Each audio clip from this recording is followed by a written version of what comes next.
वालेकुम dear friends. आज जो हम पढ़ने वाले हैं वो है क्लास नाइन्थ का बायोलॉजी का चैप्टर है, chapter number 4 cell and tissue.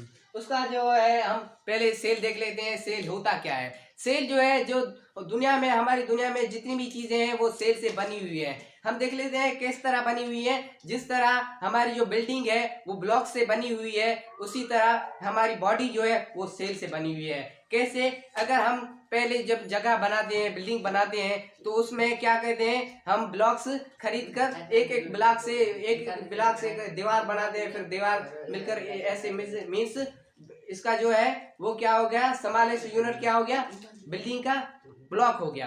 तो इसी तरह हमारा बॉडी का जो स्मॉलेस्ट यूनिट है वो क्या है, सेल है।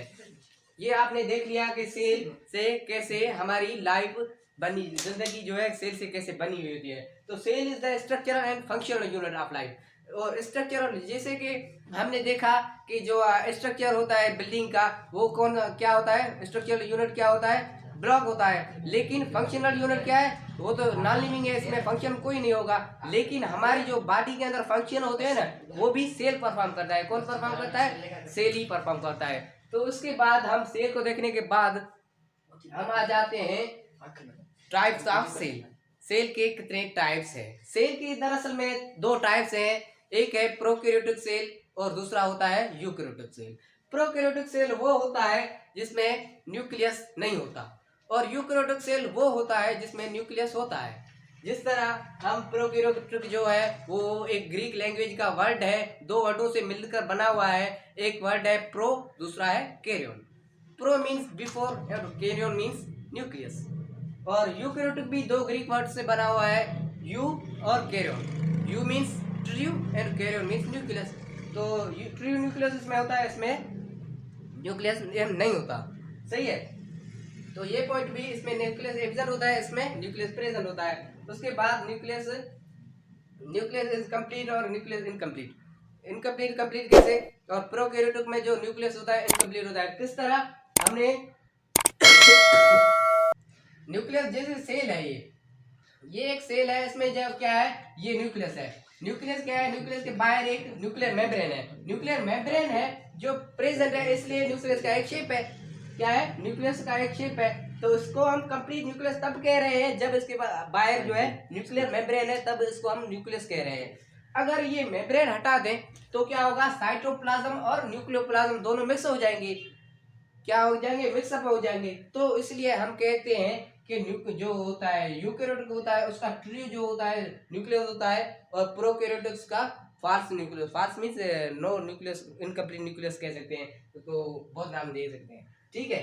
तो इसका जो है, इसका प्रोकैरियोटिक्स का इनकम्प्लीट, यूकैरियोटिक्स का कंप्लीट न्यूक्लियस। ठीक है। ये भी पॉइंट हमने देख ली। उसके बाद हम आ जाते हैं क्रोमोसोम पे। तो क्रोमोसोम जो है, प्रोकैरियोटिक्स में एक क्रोमोसोम होता है और यूकैरियोटिक्स में कितने क्रोमोसोम्स होते हैं? बहुत हो सकते हैं। ये नहीं कह रहा कि 2 होते हैं, 3 होते हैं, 4 होते हैं, कि 40 होते हैं, 46 होते हैं। ये नहीं कह रहा, कितने भी हो सकते हैं। जिस तरह हम एग्जांपल लेते हैं ह्यूमन का, जो ह्यूमन है उसके मेल के अंदर भी 46 क्रोमोसोम होते हैं और फीमेल के अंदर भी 46 क्रोमोसोम होते हैं। तो इस क्या हो गया, इसमें ज्यादा क्रोमोसोम्स हो गए, और किसमें, यूकैरियोटिक्स में ज्यादा क्रोमोसोम्स हुए और प्रोकैरियोटिक्स में एक क्रोमोसोम। ठीक है। ये भी हमने देख लिया। उसके बाद हम आते हैं न्यूक्लियोप्लाज्म। न्यूक्लियोप्लाज्म एक न्यूक्लियस में जो फ्लूइड होता है, फ्लूइड, उसको हम न्यूक्लियोप्लाज्म कहते हैं। जिस तरह हमने सेल के अंदर जो फ्लूइड मौजूद होता है उसको हमने क्या कहा था, साइटोप्लाज्म। तो जो न्यूक्लियस के अंदर होगा उसको क्या कहेंगे न्यूक्लियोप्लाज्म।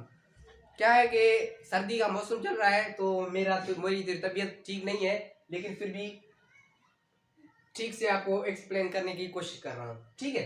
तो आप भी पढ़े रहिए। ऐसा नहीं है कि थोड़ी तबीयत खराब हो तो आप पढ़ना ही बंद कर दें, हमारी तबीयत ठीक नहीं है जब होगी तब पढ़ेंगे, ऐसा नहीं है। पढ़ना है किसी भी हालत में, चाहे तुम्हारे को बुखार है या कोई और बीमारी है। ठीक है। पढ़ाई is important for you.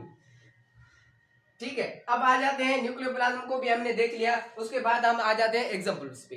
Example जो है प्रोकैरियोटिक्स का कौन सा एग्जांपल है, बैक्टीरिया और साइनोबैक्टीरिया। यूकैरियोटिक्स का कौन सा एग्जांपल है, प्लांट्स और एनिमल्स। और भी हो सकते हैं, मैं नहीं कह रहा है कि ये दोनों ही एग्जाम्पल है। उसके अगर बगैर कोई पूछे तो आप कहना यही दंग है बस, उसके अलावा कोई कुछ भी नहीं है। ठीक है।